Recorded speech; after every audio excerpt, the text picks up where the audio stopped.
Kupang di Iaken Podcast and Channel. Bersyukur ruang ini tersedia untuk mewacanakan segala hal positif dan kontribusi positif dari Iaken Kupang. Pada sesi kali ini kita akan menyelami bagaimana Iaken Kupang bukan hanya menjadi ruang akademik, tapi juga berfokus untuk membentuk mahasiswa-mahasiswanya menjadi calon-calon pemimpin yang siap untuk melayani, siap untuk menginspirasi bagi dunia gereja, bagi dunia masyarakat dan juga bagi Indonesia. Pada sesi kali ini kita akan dibersamai oleh Bapak Direktur Pascasarjana Iaken Kupang. Selamat siang Bapak. Selamat siang Kak. Beliau adalah Dr. Esra Tari, MTH, tentu yang sudah mempunyai banyak kontribusi positif untuk Iaken Kupang. Pada tempat yang pertama kami ucapkan selamat untuk akreditasi baik sekali yang dicapai oleh Prodi S2 Pendidikan Agama Kristen ya Pak? Ya. Mungkin ada pesan dan kesan singkat untuk pencapaian positif ini Pak?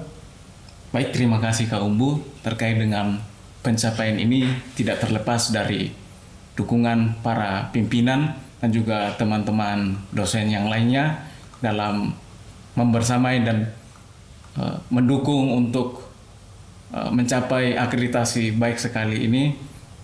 Bukanlah pencapaian satu orang, tapi pencapaian bersama, baik itu tim Borang dan juga oleh para pimpinan yang mendukung, sehingga pencapaian ini bisa dicapai dengan baik, Kak Umbu. Ya, sepakat sekali bahwa apapun pencapaian baik tentu melibatkan peran serta semua orang. Mungkin harapannya untuk prodi-prodi lain ke depannya Pak, adakah harapan terkait mungkin dalam konteks akreditasi? Ya, harapan saya juga demikian. Akreditasi program studi lain juga mencapai akreditasi tidak hanya baik sekali, tetapi unggul. Sehingga dalam hal ini yaitu meningkatkan kompetensi, meningkatkan kualifikasi setiap dosen dan juga kolaborasi antara mahasiswa dan juga para dosen, baik itu dalam segi lokal, nasional maupun internasional, Kak. Ya, baik, terima kasih. Ini mau menunjukkan komitmen yang kuat dari Iaken Kupang mengenai pengembangan kapasitas kelembagaan dari Iaken Kupang. Tentu Iaken Kupang, Bapak Ibu saudara-saudari yang menonton tayangan ini sangat berkomitmen untuk memajukan kualitas dari Iaken Kupang, dan tentu itu menjadi komitmen moral dan komitmen spiritual dari Iaken Kupang.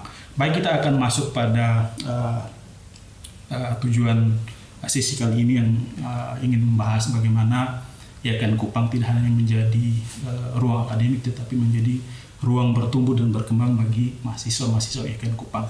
Mungkin pertanyaan pertama bagi Bapak, selama ini kan orang berpendangan bahwa kuliah, khususnya di pascasarjana, itu kan sangat stressful mungkin, ataupun penuh tekanan, penuh tantangan, tugas-tugasnya banyak. Nah, mengenai paradigma ataupun pandangan ini, sebetulnya bagaimana sih pascasarjana Iaken Kupang itu membangun suasana belajar yang hidup dan mendukung pertumbuhan ataupun perkembangan intelektual dan spiritual dari mahasiswa pascasarjana? Baik, terima kasih Kak Umbu terkait dengan hal ini. Mahasiswa pascasarjana yang kuliah di Iaken Kupang ini tidak hanya terdiri oleh mahasiswa yang baru lulus dari program Strata 1, tetapi juga didukung oleh mahasiswa kita yang sudah bekerja, baik itu sebagai pendeta atau rohaniawan maupun sebagai guru dan juga praktisi di lapangan, sehingga kita membangun sistem pembelajaran atmosfer di pascasarjana tidak hanya pada mengandalkan tugas-tugas melalui paper atau melalui makalah yang dihasilkan atau artikel yang dihasilkan, namun melalui kegiatan-kegiatan akademis yang lebih fleksibel, yang mencairkan suasana antara dosen dan juga para mahasiswa, Kak. Di sini juga para dosen menciptakan suasana belajar yang sangat kondusif, di mana mengajak para mahasiswa untuk bersama-sama beribadah di tempat di mana salah satu mahasiswanya itu seorang pendeta, misalnya di salah satu jemaat mereka melakukan kegiatan bersama atau retret bersama, membangun kebersamaan sehingga relasi antara mahasiswa ini tidak kaku di dalam kelas saja, Kak, tetapi dibangun kebersamaan yang menciptakan hubungan yang lebih akrab antara mahasiswa dan dosen, sehingga dalam hal ini bukan hanya pintar secara akademis, namun secara spiritual kita saling mendukung untuk menciptakan hubungan yang kuat antara bukan hanya dengan Tuhan saja, tetapi juga dengan sesama. Ya, baik, terima kasih Pak. Artinya mau menegaskan bahwa sebetulnya kuliah di Pasca Sarjana IAIN Kupang itu tidak semenakutkan apa yang mungkin orang-orang asumsikan ataupun orang-orang bayangkan di luar sana, tetapi di dalam proses pembelajaran ini terdapat proses pembelajaran yang menekankan kolaborasi ya Pak, antara dosen dan mahasiswa. Mungkin terkait ini, adakah langkah-langkah yang diambil oleh Pasca Sarjana IAIN Kupang mungkin untuk membuat suasana pembelajaran di IAIN Kupang itu mungkin lebih fleksibel, ataukah ada kebijakan-kebijakan strategis mungkin yang diambil oleh Bapak sendiri sebagai Direktur Pasca Sarjana? Baik, terima kasih Kak Umbu. Dalam hal ini kita tidak hanya berdiskusi di dalam kelas, karena rata-rata mahasiswa kita ini aktif sebagai pengajar dan juga pelayan di dalam masyarakat, bahkan praktisi lebih besar jumlahnya, maka kita tidak hanya terpaku di dalam ruang-ruang kelas, namun mengajak mereka berdiskusi, menciptakan ruang belajar di lingkungan yang kondisif seperti misalnya kafe berdiskusi, dan juga di tempat yang kondusif seperti di jemaat, menciptakan ruang yang lebih akrab, mengakrabkan mahasiswa, sehingga dalam hal ini mahasiswa tidak hanya terpaku dengan paper atau artikel yang dibaca, namun setiap mahasiswa yang belajar bersama kami, kita juga mendiskusikan melalui platform yang ada, baik melalui WhatsApp maupun komunikasi yang lebih fleksibel. Kita mendiskusikannya melalui ruang-ruang seperti Zoom. Kita membuka ruang untuk berdiskusi bersama, misalnya setiap bulan kita buat diskusi ringan, mengecek sejauh mana progres mereka menyelesaikan tugas akhir misalnya, atau makalah-makalah yang mereka kerjakan, dan juga sharing tidak hanya hal itu, namun bagaimana situasi yang mereka hadapi dalam keseharian. Oke, baik, terima kasih Pak. Artinya sekali lagi mau menegaskan bahwa pembelajaran yang didesain di IAIN Kupang ataupun lingkungan akademis IAIN Kupang tidak hanya menjadi ruang akademik, tetapi memberikan ruang yang sebesar-besarnya bagi pertumbuhan mental ataupun karakter dari mahasiswa. Seperti itu ya Bapak. Mungkin yang berikutnya, ini juga ada talian ataupun relevansinya dengan pertanyaan pertama tadi terkait dengan apa pendekatan khas mungkin yang dipakai oleh IAIN Kupang sehingga agar lulusannya itu tidak saja hanya unggul secara akademik, tetapi juga mungkin secara karakter ataupun secara spiritual itu juga bisa unggul ataupun optimal. Baik, terima kasih Kak Umbu. Dalam hal ini, di dalam penyusunan kami yang baru terkait dengan kurikulum yang disusun ini, kita menyusun sebuah penciri untuk khusus magister. Kita menggunakan pendekatan pendidikan agama Kristen yang integratif. Artinya kita mendekati atau melihat suatu fenomena dari berbagai segi, dari berbagai hal. Kita ingin menyelesaikan persoalan-persoalan pendidikan, baik itu dalam tingkat pendidikan anak, remaja, pemuda, serta problem pendidikan di sekolah. Kita bisa melihat dalam perspektif yang saling berkaitan antara satu dengan yang lain, baik itu dari segi budaya, agama, ras, maupun kita menonjolkan tradisi kita. Misalnya ada 4 suku besar di NTT atau 5, itu kita mendekati dari berbagai segi. Untuk program S3 kita menggunakan pendekatan teologi interseksional, artinya bahwa pendekatan ini kita melihat satu aspek hampir mirip tadi Pak integratif Kak Umbu, bahwa kita melihat aspek misalnya perempuan miskin yang tertindas itu kita melihat dari berbagai segi. Kita bisa melihat kenapa hal itu dalam sisi agama, kenapa hal itu dalam sisi seksualitas, kenapa itu dalam sisi strata sosial misalnya di Sumba ya Kak Umbu ya. Itu bisa kita lihat dari berbagai segi dan kita membangun novelty atau kebaruan atau sesuatu yang lain dari pendekatan ini. Jadi kita membangun pendekatan ini dalam rangka melihat fenomena-fenomena yang akan kita selesaikan, di mana di Kupang sangat marak human trafficking, maka kita bisa menggunakan kedua pendekatan ini dengan sangat maksimal. Itu Kak Umbu. Oke, baik, terima kasih Bapak. Artinya Bapak tadi sudah menjelaskan bahwa pembelajaran di IAKN Kupang itu memang tidak hanya mengondisikan ataupun mempersiapkan lulusan untuk unggul secara akademik, tetapi juga secara mental, secara karakter ataupun spiritualitas dengan mengondisikan pembelajaran yang integratif dan komprehensif. Baik, mungkin pertanyaan berikutnya Bapak. Pasca sarjana IAKN Kupang tentu mempunyai beberapa kebijakan-kebijakan strategis ataupun taktis yang tentu saja bisa diunggulkan ataupun bisa menjadi daya tarik bagi mereka-mereka yang ingin belajar di IAKN Kupang mungkin. Bisakah Bapak sedikit memberikan beberapa hal yang menjadi keunggulan ataupun menjadi kebijakan strategis dari pasca sarjana IAKN Kupang? Ya, terima kasih Kak Umbu.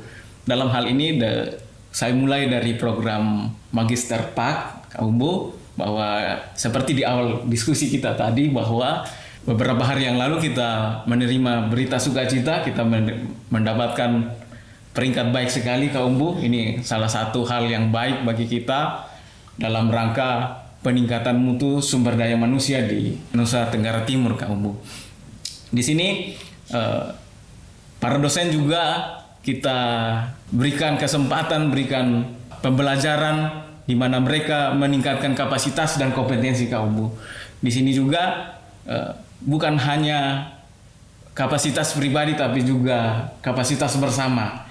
Di sini ada ruang belajar bagi para dosen untuk meningkatkan kapasitas, yaitu dari segi pendidikan mereka sudah semua tersertifikasi ya.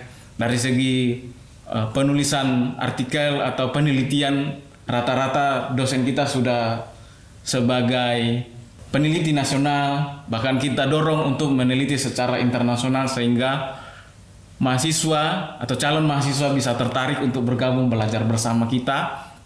Dan juga kita menciptakan penelitian bersama, baik dosen dengan mahasiswa bersama berkolaborasi dalam melihat fenomena-fenomena di lapangan Kak Umbu. Tidak hanya itu, kita juga melihat fenomena dalam mengabdikan apa yang sudah kita teliti, apa yang sudah dikerjakan Kak Umbu. Ya, itu khusus untuk program Magister PAK. Juga para mahasiswa diberikan kesempatan untuk mengabdikan keahlian mereka di lapangan. Ada yang sebagai pemateri juga ya, membawakan materi, dan juga pelatih ya, guru penggerak contohnya ya. Untuk program Strata 3 ya, di sini kita menciptakan suasana juga belajar yang kondusif, dan juga kita memulai untuk mendorong dosen-dosen meningkatkan karirnya ya, meningkatkan kompetensi dirinya. Tidak hanya sampai pada lektor kepala, tapi sampai pada guru besar. Nah, untuk mencapai hal ini kita harus banyak melakukan penelitian dan pengabdian kepada masyarakat Kak Umbu, baik itu secara nasional maupun internasional. Di sini juga kita mengundang para guru besar, profesor yang bisa mendukung kita untuk melakukan percepatan-percepatan ini. Jadi kita masih punya banyak tugas, namun itu yang kita lakukan bersama, saling membantu satu dengan yang lain. Dan tugas saya adalah membantu teman-teman yang masih lektor untuk sampai pada lektor kepala, bahkan sampai pada guru besar. Itu saja kamu. Ya, menarik sekali ya Bapak. Jadi esensinya bahwa IAKN Kupang tentu terus mengupayakan penguatan kapasitas kelembagaan dan juga penguatan kapasitas sumber daya manusia yang tentunya berkorelasi langsung dengan peningkatan mutu, kompetensi lulusan ataupun kualitas akademik dari IAIN Kupang. Nah, berkalian dengan ini mungkin pertanyaan selanjutnya terkait dengan profil lulusan ataupun kompetensi lulusan ataupun dalam konteks ini lulusan pasca sarjana IAIN Kupang yang selama ini telah dihasilkan, adakah kisah mahasiswa mungkin yang menurut Bapak Direktur pasca sarjana itu menyentuh, menginspirasi ataupun menggambarkan secara parsial ataupun utuh semangat pasca sarjana IAIN Kupang? Baik, terima kasih Kak Umbu terkait dengan hal ini. Alumni kita memang sebagian besar adalah guru dan juga para pendeta dan praktisi, hanya sedikit yang baru lulusan strata 1 yang langsung melanjutkan pada program magister Pendidikan Agama Kristen. Pada program Magister Pendidikan Agama Kristen, banyak alumni kita sudah berkarya, bekerja di instansi-instansi pemerintah dan juga pada perguruan tinggi, Kak Umbu. Misalnya contohnya salah seorang mahasiswa, misalnya Jackson Neno, ya, dia sudah mengajar di, saya sebutkan namanya kampusnya nggak apa-apa ya, yaitu di Sekolah Tinggi Teologi Injili di Kupang. Ya, dia beberapa hari lalu mengontak saya terkait dengan bagaimana kita mengabrek diri dalam hal menulis artikel, Kak Umbu. Dan juga ada beberapa mahasiswa kita yang sudah mengajar di universitas terbesar di NTT, yaitu Universitas Nusa Cendana, Kak Umbu. Dalam hal ini bahwa mahasiswa kita yang baru lulus dari S1 dan melanjutkan pada program S2 tidak kalah saing dengan alumni-alumni yang ada di Jawa, Kak Umbu.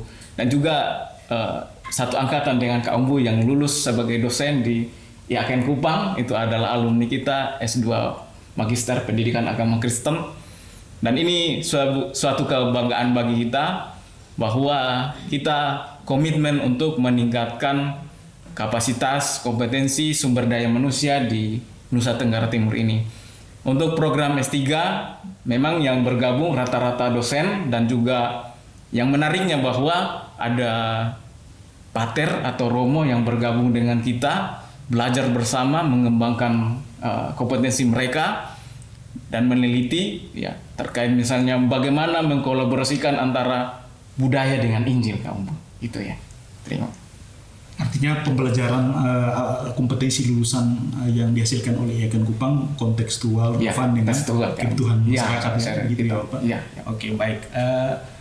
Yang terakhir mungkin tadi Bapak sudah sampaikan secara garis besar mengenai komitmen IAIN Kupang, khususnya pasca sarjana IAIN Kupang dalam mendesain ataupun merancang pembelajaran yang integratif, pembelajaran yang tidak hanya menjadi ruang akademik tetapi menjadi ruang untuk bertumbuh dan berkembang. Nah, yang terakhir mungkin adakah harapan dari Bapak mungkin terkait dengan pasca sarjana IAIN Kupang dan juga ajakan bergabung untuk calon mahasiswa di luar sana mungkin yang ingin tertarik belajar, bertumbuh bersama di IAIN Kupang? Ya, terima kasih Kak Umbu. Bahwa pembelajaran di pasca sarjana adalah pembelajaran yang kolaboratif, Kak Umbu. Tidak hanya bertumpu pada pengajar atau dosen, tetapi juga mahasiswa, di mana mahasiswa dan dosen berkolaborasi mengembangkan ilmu pengetahuan dan teknologi serta kemampuan kapasitas diri dan juga pengalaman dalam mengerjakan pekerjaan di tempat tugas masing-masing, baik itu sebagai guru maupun profesi sebagai pendeta dan juga praktisi, itu bisa diimplementasikan dalam kehidupan sehari-hari. Jadi dalam hal ini mereka menggali, menyelesaikan masalah, melihat masalah dan juga mengolah masalah tersebut untuk diberikan solusinya bagi masyarakat bahwa apa yang mereka kerjakan selama ini adalah hal yang baik yang bisa mendatangkan kesejahteraan bagi masyarakat yang dilayani, kayak itu Kak Umbu. Oke, baik, terima kasih Bapak untuk waktu dan kesempatannya. Jadi apa yang tadi sudah disampaikan oleh Bapak tentunya sudah menggambarkan secara garis besar komitmen IAKN Kupang, khususnya Pasar Sarjana IAKN Kupang dalam memajukan kualitas sumber daya manusia di NTT yang tentunya nanti akan berguna untuk gereja, untuk bangsa, dan untuk negara Republik Indonesia. Terakhir, kami juga mengajak kepada siapapun di luar sana yang mempunyai niatan untuk bergabung di IAKN Kupang, mari kita belajar bertumbuh bersama. Di sini pembelajaran yang didesain adalah pembelajaran yang kontekstual, pembelajaran yang integratif, pembelajaran yang membebaskan dan penuh kasih. Ayo gabung bersama kami di IAKN Kupang. Terima kasih. Terima kasih.